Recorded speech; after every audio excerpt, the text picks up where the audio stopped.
Where will this adventure take me next? If you missed the last episodes, I started my journey in Puerto Viejo, where I stayed in some really cool tree houses right on the beach and got to experience the Caribbean clear waters, chill vibes, excellent surfing, Afro-Caribbean culture, and a rich jungle of wildlife. Next, I made my way towards the northern region, bouncing around the different mountain villages that look like ski resort towns set in the tropics, camping in the jungle and above waterfalls, and experiencing Costa Rica off the beaten path. But now it's time to pack up camp and head towards the Pacific coast.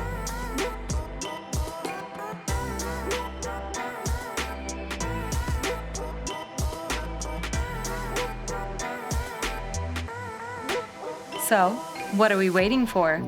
It's time to pack your bags and go with Ro to Costa Rica.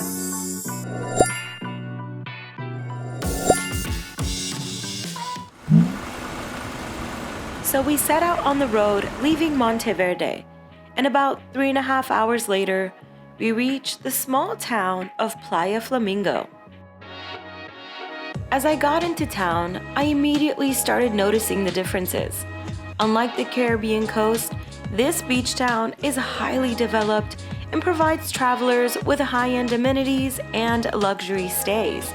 My Airbnb, as well as most other vacation rentals in this area, sit perched atop a rocky point overlooking the mile-long crescent-shaped bay and offer some incredible sea views.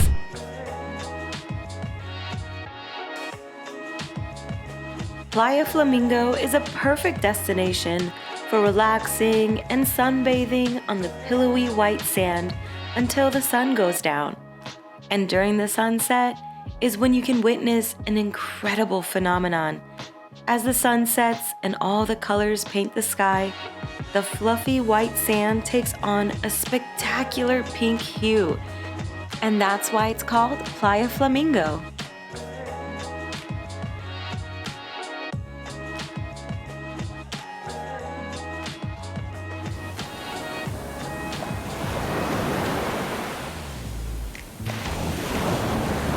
Las Catalinas.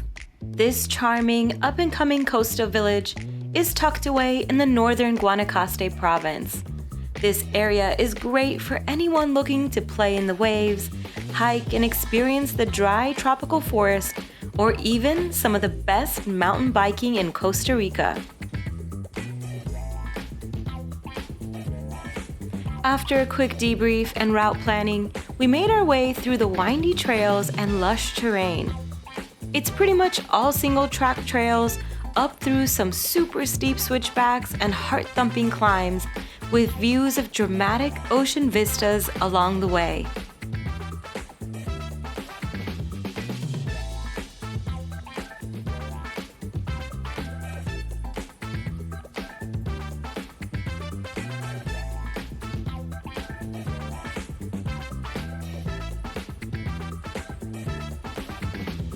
Oh, you quitter.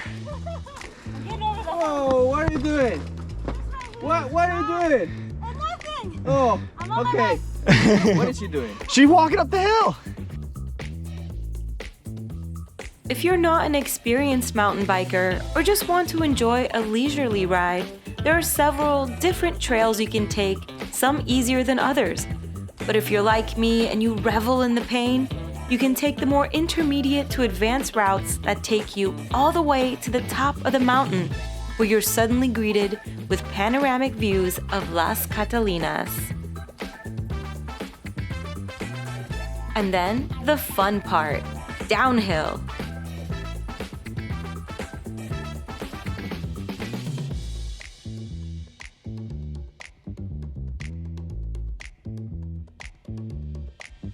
All right, gotta work for those casados.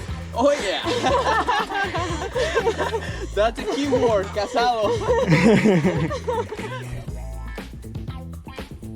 After working so hard, I felt we deserved a little reward.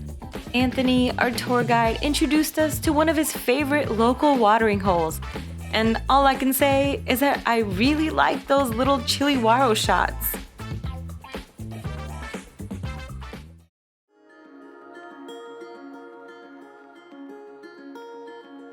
There's nothing like watching a beautiful sunrise over the water to distract you from your hangover. Although this was not the greatest planning on my part, I was still really looking forward to this excursion. Deep sea fishing. People come from all over the world to fish here because of the calm waters and abundance of marlin, mahi-mahi, roosterfish, sailfish, and the list goes on. If you're not familiar with those names, it's basically a bunch of big-ass fish that are really hard to reel in. A lesson in which we figured out pretty quickly.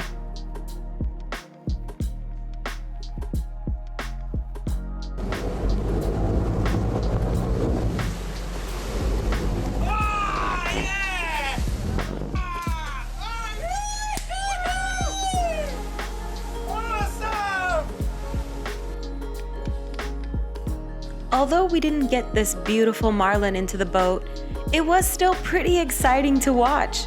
We spent the next couple of hours on the water enjoying the scenery. And, oh yeah, we did see a couple of turtles getting freaky. They get on their foot.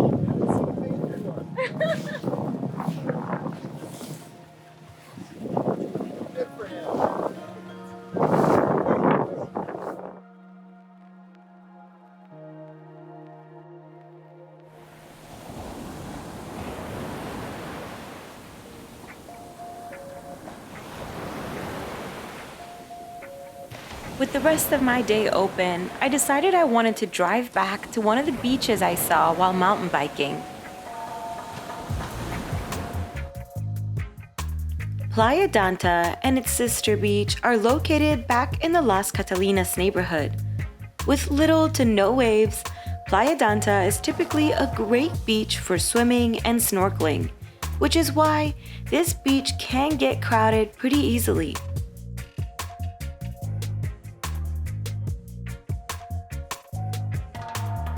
But the real prize is the little cove that sits just a few hundred meters north of the developed beach, which feels much more secluded and private. The only problem is you really have to work for it. This is not an easy hike. This is all sweat, by the way. Oh my God. It is quite the hike. Oh my God. Like it's uphill the whole time.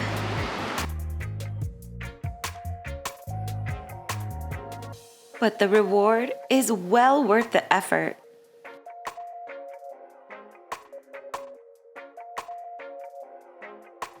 And if you time it right, at lower tides, you can walk north along Playa Danta, over some volcanic rocks, and around the point to Playa Dantita, without having to do this rigorous hike.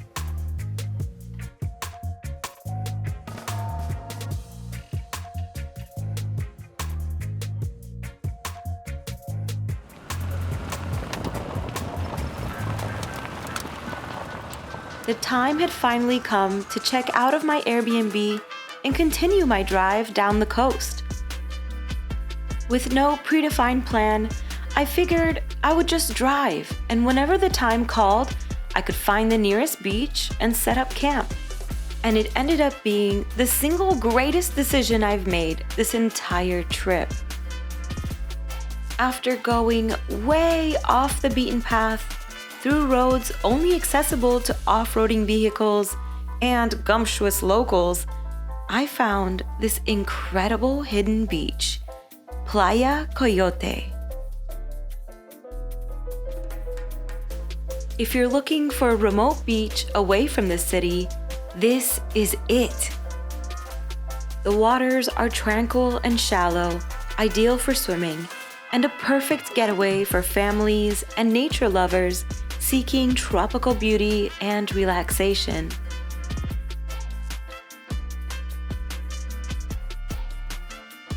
There are many opportunities for spotting wildlife, a campground with basic amenities, and a small restaurant that is one of the best fish restaurants in Costa Rica. But best of all, the sunsets here are nothing short of spectacular.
Thanks for watching, and don't forget to subscribe and stay tuned for the next episode as I make my way down to the most remote part of Costa Rica, the Osa Peninsula.